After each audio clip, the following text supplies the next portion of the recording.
પારુલ તું જાણ મારી ગર્લફ્રેન્ડ હતી ને તાણ તું જે વાતો કરતી હતી મને મીઠી મીઠી મધ જેવી લાગતી તું. અને હવે શું 24 કલાક મારી સાચી ઉપર નાગણની જેમ ફેણ ચડાઈને બેઠી હોય ઝેર જેવી લાગે તું. હવે સાની માની બેહને જે કરતી હોય કરી ખા. હવે હારું હે કે તમે રામાયણ ને મહાભારતના સમયમાં નહીં જન્મ્યા. નહીં તો શું? નહીં તો તમારા લખણ જ એવા હે ને કે 400-500 શ્રાપ તો તમને ઇનામ જ મળી જાય. પપ્પા હા બેટા. મેરિડ અને અનમેરિડ માં શું ફરક? અનમેરિડ માણસ રહ્યો ને બેટા એ રાતે ગાણા સાંભળતો હોય. અનમેરિડ ઇન બૈરી ના ટોણા સાંભળી. હિમાની તાર ટેસ્ટ નું રિઝલ્ટ આવવાનું હતું ને પપ્પા ફેલ થઈ જઈ. કાંઈ વાંધો નહીં બેટા રીટેસ્ટ આપી દેજો. પપ્પા રીટેસ્ટ નું જ રિઝલ્ટ હતું. તો પછી મોબાઈલ લઈને ચમ બેઠી હે વાંચવા બેને. મમ્મી હા બોલ. અમર નવી નાઈટી લઈ દે ને. આ હે તો ખરી શું કરવી હે?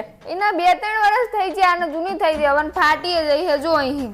ઓહો કાલ હું એને હાથી આપીશ એટલે અસલ થઈ જાય બીજા 2-3 વર્ષ ચાલશે. એમાં નવી લાવવાની ચા જરૂર હે? આ મોંઘવારી તો જો.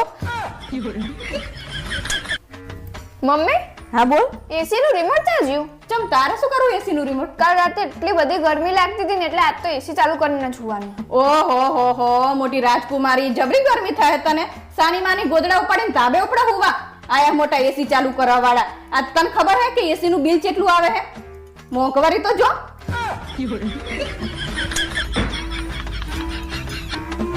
ચારની બેઠી કલાકથી મોબાઈલ લઈને સાની માની ઘરનું કામ કરવા માંડ. પણ હજુ તો 15 મિનિટ જ થઈ મમ્મી. હા તો 15 મિનિટ કરી નેટ બધું પૂરું કરી નાખીશ અને પછી કહીશ મમ્મી રિચાર્જ કરાવી આપો ને. મોંઘવારી તો જો. પપ્પા કાલ મારો બર્થડે હે ને તો મારા માટે ચોકલેટ કેક લેતા આવજો ને.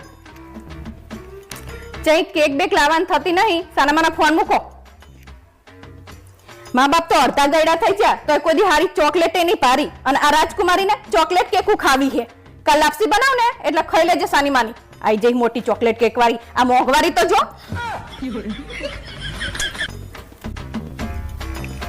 મમ્મી આ થેલો થેલો નવો લાવવાની વાત તો તું કરતી જ નહીં. તને કેટલા મોંઘા ઠેલા લાવી આપે હી 1000 વાળા ઠેલા લાવી આપે પણ તું હાચવતી જ નહીં ને.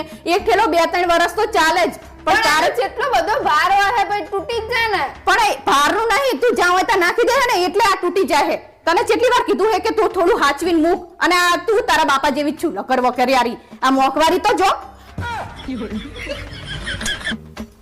હિમુ તું વાંચી રે ને એટલે હાજે ગાડી ધોઈ નાખજે ને બેટા. ચમ ગાડી ચમ ધોવાની હે? કાલ હે ને તાર મામા જોવા આવવાના હે એટલે હું તાર પપ્પા બે ગાડી લઈને જવાના હે.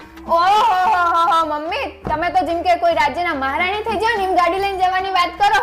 હવે તમને મોંઘવારી નહીં નડતી? હું કોઈ ગાડી બાડી ધોવાની નહીં. 2 જણા જજો બસમાં.